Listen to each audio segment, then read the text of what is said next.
Hey everybody, how are you? My name is Tom Herbetko. I'm a physical therapist and an osteopath, and I'm here to tell you about how to improve the function of your lungs in these times of coronavirus.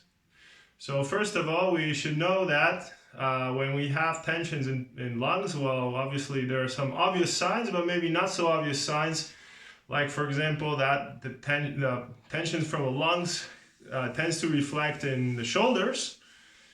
So for example, a lot of times lung cancer will be first felt in the shoulders and in the sternum and just behind in both parts of the scapulas. So I'm going to show you a few tricks on how to improve the function of the lungs.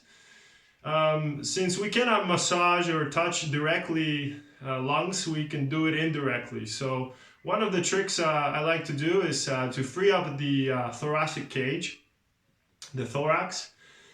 Because if you imagine if like a shoe is really tight on a foot, it's gonna compress it. Well, the same thing happens with the thoracic cage and the lung. If there is a lot of tension because maybe of sadness, of grief, of sorrow, or maybe even anxiety, then we're gonna have a lot of tension in the thoracic cage. So one of the tricks I like to do is take a coin, a big one, the biggest one you can find, and start to massage the space just in between the ribs. So I guess it's important to find first which ones are tense. Once you find some tension, then we can free it up. It's quite difficult to get there with just your fingers because the space is quite tight, so we need to use a coin or some kind of a sharper object if you don't have good size nails. So you remember, lungs are, ribs are everywhere, so we can find different ones, and once we find one that is tense, we massage it for some time until we find a lot of, until it becomes relaxed. Okay, so obviously if you're coughing a lot, you're going to be compressing those muscles quite often. One of the things that happens when there is a lot of tension in the lungs, there will be a lot of tension in the thoracic cage, as I mentioned, so there will probably be tension on trying to do rotation of your trunk. And you'll feel that maybe you'll find some tension on one side or the other. It's going to probably be where there is a lot of so for example, if you have tension in the right lung, you will find that you will not be able to rotate well with that right side. So one of the tricks we can do is use use a reflex, which is connecting the eyes, the neck, and the lungs together. It's an excellent trick to improve your rotation, so we can see how our rotation is. And then afterwards, we can work on it. So we're going to fix our hips, our feet are straight in front of us. We're going to look ahead always, and then we're going to take a deep breath and breathe out, and we're just going to rotate as much as we can the thoracic cage without rotating the neck. We're going to hold it there for a second. We're going to take another deep breath. Breathing out, we rotate with the head as much as we can.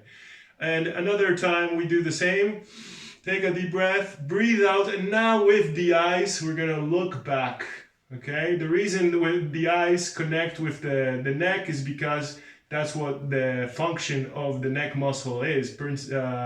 Mainly it's because we want to look in, want to follow it, the eyes, okay? So once we hold there for a little bit, and then we relax the eyes, so we kind of come back with the eyes towards the center of our nose. Take a deep breath again and breathe out and only move back the head.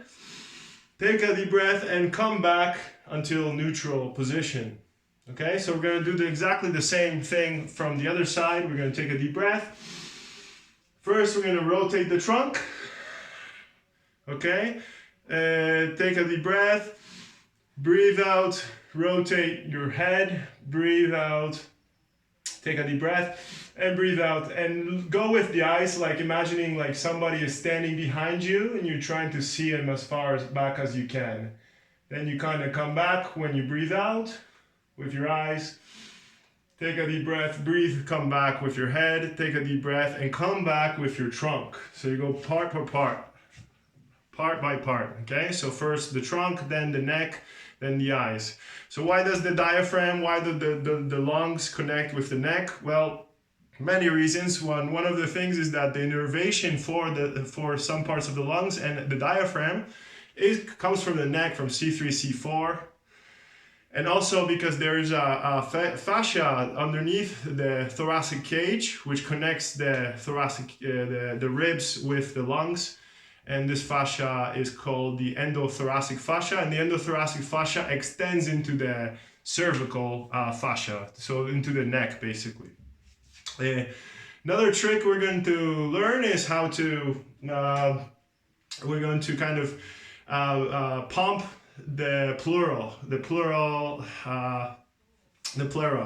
So the pleura is a structure that's used to cushion any impact, and it's found just between the lung and the rib cage. So there is this area which has a liquid, which when there is an impact, it kind of absorbs, so it makes sure you don't get that lung punctured, for example. And this another function of this pleura is when you're breathing, it helps your lungs slide along the way. So it's very important in breathing and this breathing function.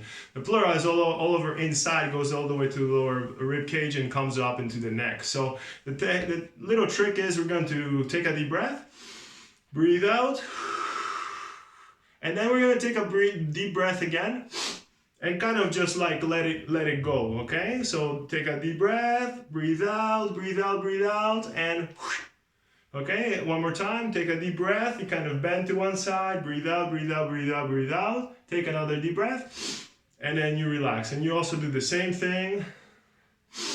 And then if this should free up that pleural space, so it should improve your breathing significantly. And once we got that, we're going to work a little bit more on just specific lung function. So we're going to take the index finger and we're going to locate a place where you feel that there's still some tension. For example, I feel there's some tension in this area. So what I'm going to do is just with my mind, try to follow the finger and try to move only the part that's touching. So breathe in, breathe out.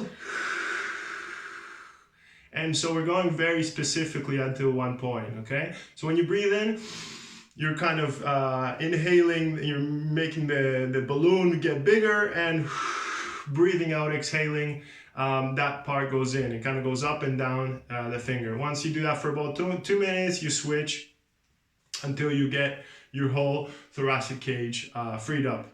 And one more trick I'm going to teach you guys is a trick using neural lymphatics. What are neural lymphatics? Well, they are basically little buttons that help to free up the lymph. What is lymph? Lymph is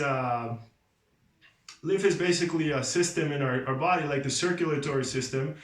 It's a different type of system. It all depends on how you breathe and how much you move. Right now, since we're quarantined, it's kind of difficult. So I would recommend to you guys to really work on this lymphatic system. And each lymphatic system has its neurological points. So basically points that stimulate drainage of this lymph. Why is the lymph important? Because if lymph basically takes all of the garbage, all the inflammation out of our body.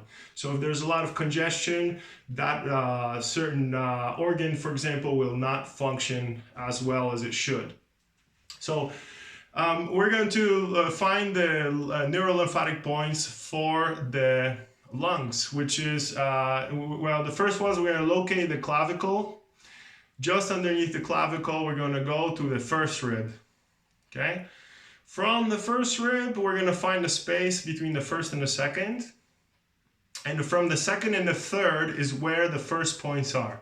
So we're going to massage these points just on the edges of the sternum.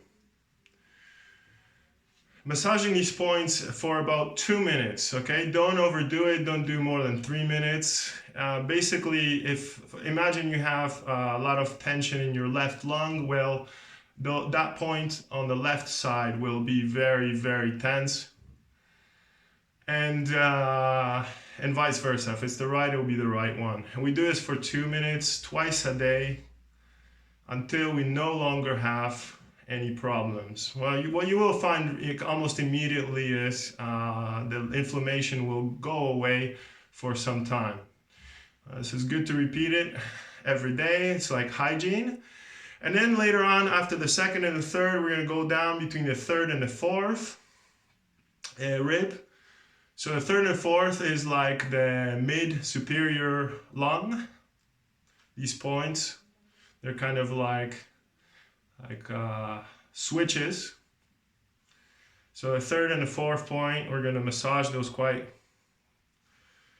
until we find that they are no longer sensitive, or about 3 minutes max. And then between the fourth and the fifth point, these are very important because these are points that are for the lower lung. So if you had coronavirus, you definitely want to be massaging these points because they will help to free up that lower lung where most of the mucus is gonna be stuck, we could say. Okay, so we're gonna continue this for about 2 minutes. It's also very important, apart from this, is to look at our emotional side of lungs, because usually lungs are related with sadness, with grief, with sorrow. So the less we breathe, the sadder we are, the more anxiety we have, the more depression we have. We should breathe as much as possible. We breathe in, breathe out. Okay, so I've noticed my lungs have freed up. I really hope you do this every single day. I hope that this helps you. I really hope that that you if you do get the coronavirus, that you do improve as quickly as possible. Take my tips and subscribe. Thank you very much, and talk to you soon.